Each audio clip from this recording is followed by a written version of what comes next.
कैसे हो जाएंगे कि 3 घंटे में बैठने में मुश्किल है। एक दिन का व्रत करेंगे, एकादशी का 5 बार खाएंगे, फिर भी कहीं मैं बढ़ती हूँ आज, नहीं आज मैं बढ़ती हूँ, मतलब पूरी दुनिया को बता देंगे आज मैं बढ़ती हूँ। 4-5 बार खाएंगे, 5 बार और बताएंगे 100 बार। रोज से पहले जो है कोई खाने के लिए जीता है या तो जीने के लिए ही खाना है उसको, खाने के लिए जीते हैं। तो वो लोग जीने के लिए खाते हैं, हम लोग खाने के लिए जीते हैं। कमाते तो खाएगी और खाए नहीं खाएगा दूसरा ले जाएगा, फायदा क्या? कमाओ, आनंद लो, उसका खाइए पूरा, उसका आनंद लो। नहीं खाओगे, नमक चाट के दिन चले जाओगे, फायदा क्या? उसका कोई दुरुपयोग करेगा। खाओ तो आनंद लो, बस नहीं खाओगे तुम्हारी मर्जी, ना खाओ। हाँ खाओ, खाओ, किसी भी आनंद आएगा। बोली वृंदावन बिहारी लाल की जय। कलयुग आ करके राजा के चरणों में गिर पड़ा, राजा हमको मत मारो। कलयुग में केवल एक बार ही कोई चिंतन करेगा, स्मरण करेगा, उसका कल्याण हो जाएगा। एक काम करो, जब इतनी बढ़िया बात है कि कलयुग सबसे बढ़िया तेरे में कोई थोड़ा भी भजन करेगा, कोई थोड़ा भी दान करेगा, उसका कल्याण हो जाएगा। एक काम करो, तो बढ़िया, बहुत अच्छी बात है, लेकिन मेरा राज्य जहां तक है वहां से दूर हट के चला जाए। मेरे राज्य में रहेगा फिर भी मैं तेरा पति कर दूंगा। कलयुग ने कहा, प्रभु जहां तक मैं भी जाता हूं, इस धरती के जहां पर अंश है, अगर मैं किसी कोने पे चला गया तो वहां मुझे आप दिखाई देते हो। अब बताओ मैं कहां जाऊं? मेरा भी कुछ स्थान बताओ। राजा ने कहा, एक काम करो, जहां धूर्त लोग रहते हो ना, वहां चला जाओ। उन्होंने कहा, प्रभु ठीक नहीं, कोई अच्छा सा स्थान बताओ, बढ़िया सा। उन्होंने कहा, जहां पर मदपान करने वाले हो वहां चला जा। कि प्रभु ये भी कुछ ठीक नहीं है। जहां पर वैश्यवृत्ति हो तो वहां चला जा। नहीं, कोई बढ़िया सा स्थान बताओ। जहां जुआरी लोग, चोर लोग रहते हो, ना नहीं सही, कोई बढ़िया से बता दो जो ढंग का हो। उन्हें ले, फिर बताता हूं, एक काम कर, सोना सबसे सस्ता हो गया है, जब सोने में बैठ जाए। राजा पीछे ने कहा, सबसे सस्ता दुनिया में सोना है, सोने में जा। उन्होंने कहा, बहुत बढ़िया स्थान, अब की बात सही स्थान बताया तुमने, ठीक है स्थान बता दिया। उन्होंने जब ऊपर देखा तो राजा का जो मुकुट होता है सोने का होता है, कि कहीं मुझे जाने की जरूरत तो नहीं है। बैठ गया सिर पे। अरे भाई, फिर जिसके सिर पर कलयुग बैठ गया उसका भी कुछ कल्याण हो सकता है? नहीं। कलयुग सिर पर देखा सोना लगा हुआ है और तुरंत सिर पर सवार हो गया, बुद्धि भ्रमित होगी। घोड़े पर सवार ये शिकार खेलने के लिए आगे जब गए, क्या देखते हैं, प्यास लग जाती है। शिकार खेलते करते बहुत दूर तक निकल गए, प्यास के मारे घोड़ा भी तड़पने लगा, खुद भी प्यास के मारे छटपटाने लगे। कोई सरोवर दिखाई नहीं दिया। एक कुछ दूर चलने पर एक सरोवर, एक तालाब दिखाई दिया, जहां पर एक महात्मा बैठे भगवान का स्मरण कर रहे थे। कब से कर रहे हैं कुछ मालूम नहीं है, वो तो ध्यान मग्न थे। कौन आ रहा है, कौन जा रहा है, उनको पता ही नहीं। एक बार आवाज लगाया, 2 बार आवाज लगाया, तीसरी बार आवाज लगाया, अच्छा मेरे घर आते हो तो मैं इतना इज्जत सम्मान करता हूँ, इतना खिलाता हूँ पिलाता हूँ, एक गिलास पानी भी नहीं पिला सकते हो? बुद्धि भ्रमित हो गई। अरे तुमको सेवा करने का धर्म है तुम्हारा, कि सेवा करवाने का? इसीलिए तो गिलास दुआ करते हो।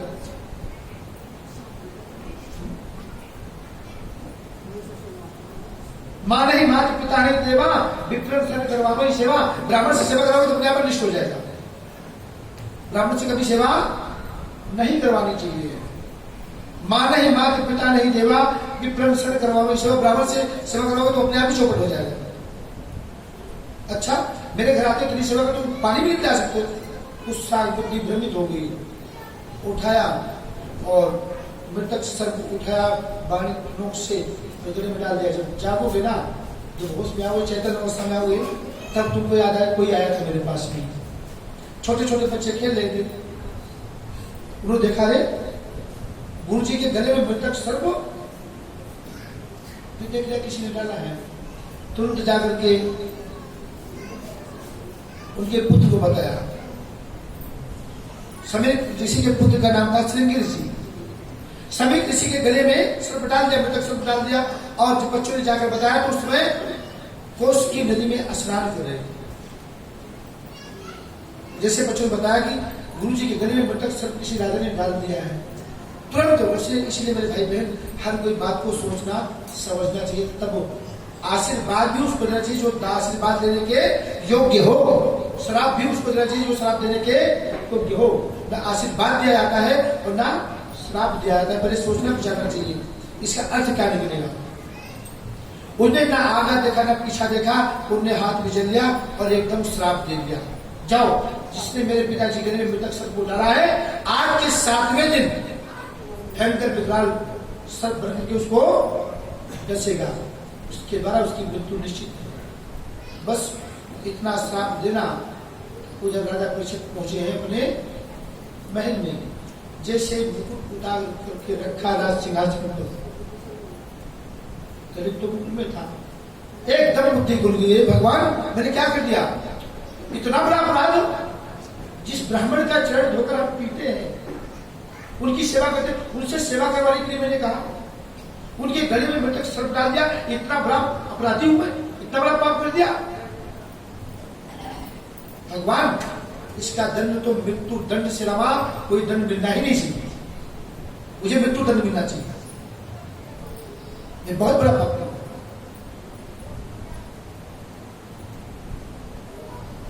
इधर श्राप दे दिया, ब्राह्मण के वाणी के द्वारा श्राप दिया गया और ब्राह्मण की वाणी के द्वारा उपचार किया गया। विष का उपचार विष से होता है।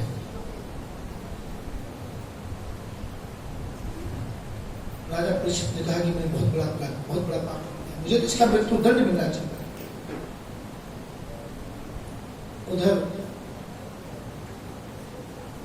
नारायण सरोवर पर सुखदेव जी विराजमान थे। मेरे भाई बहन, सुखदेव जी का जन्म हुआ,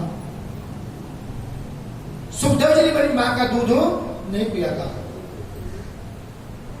12 वर्ष तक मां के गर्भ में रहे हैं। तो जो अमर कथा आप लोग गाती है, अमरकंटक पर्वत पर एक बार भगवान भोलेनाथ कथा सुना रहे थे।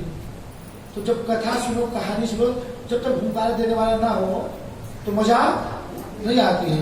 भगवान भोलेनाथ तो ध्यान में होकर कथा सुनाना आरंभ कर दिया, सुनने वाले ने सुना नहीं, सुना तो किसी और ने, जिसने सुना वो ही अमर हो गया। जिसने सुना वो अमर हो गया, जिसने सुना तो दवाई तो वही खाएगा जो ठीक हो, दवाई खाएगा तो ठीक होगा, दवा खाएगा तो ठीक कैसे हो जाएगा। तो वहां पर एक मृतक अंडा पड़ा हुआ था, उस कथा को सुनकर के वो जीवित हो गया। अंडा खाएगा था, सुख का, तोते का था। बोले सुखदेव जी महाराज की, वो अंडा जीवित हो, मृतक अंडा जीवित हो गया, उसमें से सुख निकला और पूरी कथा सुन के अमर हो गया, उड़ने लगा वो। जब कथा समाप्त हुई, भगवान भोलेनाथ ने बराबर में देखा, देवी तुम तो खर्राटे मारे, तो हुंकारा किसने दिया जब तुम सो रही हो, और मैं पूरा एक पर्वत जो है मैंने खाली करवा दिया, कोई था नहीं, पशु पक्षी जीव जंतु सब कोई भी नहीं था, तो हुंकारा किसने दिया। मैं तो यही तक सुन जागी कि बताओ तुमने क्या कहा। उन्होंने कहा तो कह दिया जो कहना था।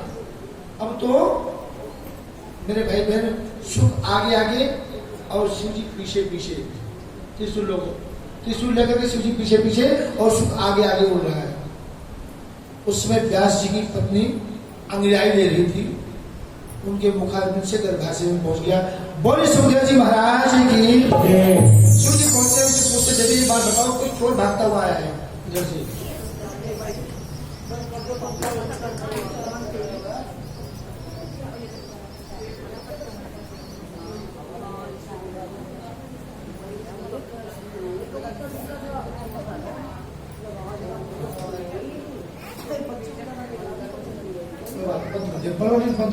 बंद ही रहने दोगे, बंद ही रहने दोगे। हाँ नहीं बंद रहने दो।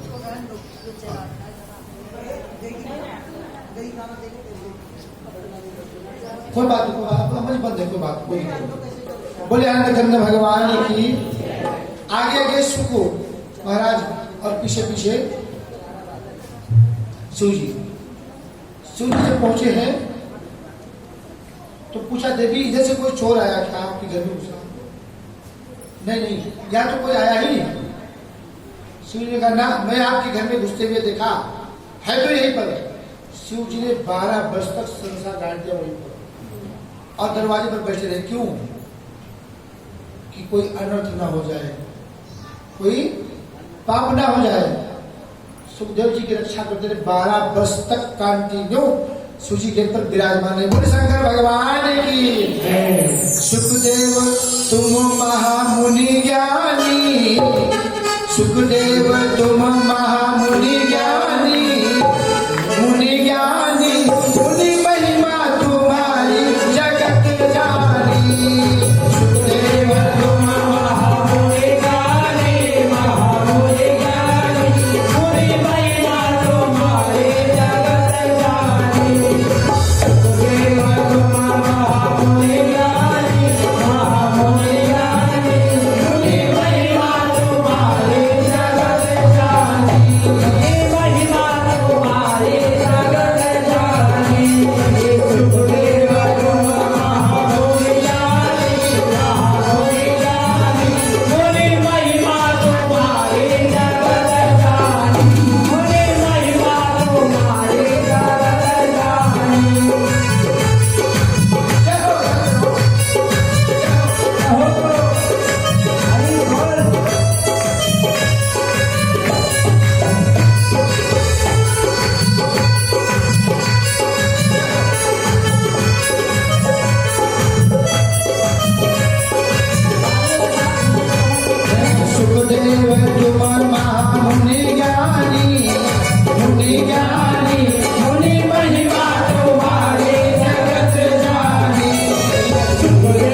जन्म लिया तो चल दिए, घर पे 1 सेकंड में रुके, चल दिए।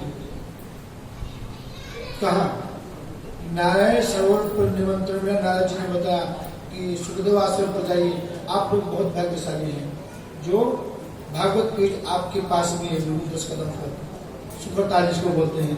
बोले सुखदेव जी महाराज की। नारायण सरोवर से नारद जी ने समाचार दिया और उसके बाद में सुखदेव जी महाराज चलते हैं तो पीछे से व्यास जी आवाज लगाते हैं, उत्तर भिक्षु ने दिया, बेटा कहां जा रहे हो? कि नहीं, ये तो सबका कल्याण करने के लिए है, केवल आपके लिए नहीं आए हैं। और आगे चले, एक सरोवर पर कुछ देवियां स्नान कर रही थी तो देखा कि कोई पुरुष आ रहा है। सुखदेव जी तो आगे से निकल गए, उन देवियों के आगे से पीछे से व्यास जी आ रहे थे। तो व्यास जी ने उन देवियों से पूछा, देवियां कुछ शर्माने लगी, लज्जित होने लगी। तो व्यास जी ने पूछा, बेटी एक बात बताओ, इधर से पुरुष गया तो आप लोग लज्जित तो नहीं हुए, लेकिन जब मैं आ रहा हूं तो मुझे देखो तुमको शर्म, मेरी तो बेटी के समान, पोटी के समान हो, इस लज्जा किस बात की? कैसे लज्जा करी मेरे से? कि बाबा उसमें और तुम्हारे में बहुत अंतर है, इसलिए तुमको देख करके हम लोग लज्जित हो रहे हैं। कारण जो नवयुवक गया ना इधर से गया तो आपके सामने से, उसे देखकर तुमको लज्जा नहीं आई, तुमको शर्म नहीं आई, लेकिन मैं जा रहा हूं तो तुमको देखकर शर्म आ रही। हमारे दोनों में अंतर क्या है? बाबा सारा ही अंतर है। कैसे? जो इस इधर से नवयुवक पुरुष गया ना, उसकी दृष्टि में पाप नहीं है, उसकी दृष्टि में सब एक समान है। कौन स्त्री है, कौन पुरुष है, कौन भाई है, कौन पंडित है, कौन ब्राह्मण है, कौन नाई है, उसको पता ही नहीं है।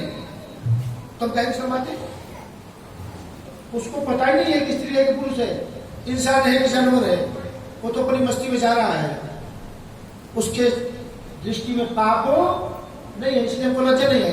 और तुम्हारी दृष्टि में पाप है, तुम देख रहे कि ये स्त्री है, पुरुष है, ब्राह्मण है, नाई है, धोबी है, बढ़िया है, इसलिए तुमको देख करके सुखदेव जी पहुंचे हैं सुप्रताल सुखदेव जी आश्रम पर। राजा परीक्षित ने चरण धोया है, सुंदर व्यासपीठ पर विराजमान किया। सुखदेव जी से पूछते हैं, गुरुदेव आप ही मेरा कल्याण कर सकते हैं, जो मरणासन हो तो क्या करना चाहिए? सुखदेव जी ने कहा कुछ नहीं, ऐसे अन्य पुराणों में लिखा है कि आप जीवन भर दान करो, कोई बात नहीं है, लेकिन जब अंत समय आए ना तो दान बहुत जरूरी है।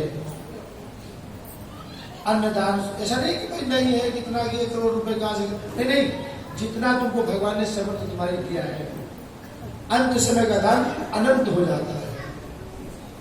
अंत समय में दान बहुत जरूरी है, बहुत इंपॉर्टेंट है, वो अनंत गुना हो जाता है।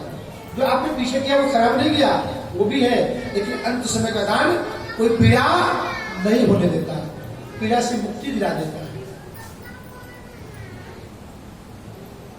तो सबसे इम्पोर्टेंट यही है कि मेरे भाई बहन, जब अंत समय आए तो केवल भगवान का स्मरण करिए, चिंतन करिए, कथा श्रवण करिए। कथा कैसे श्रवण करो? बोलो, सुनाई नहीं देगी तुमको।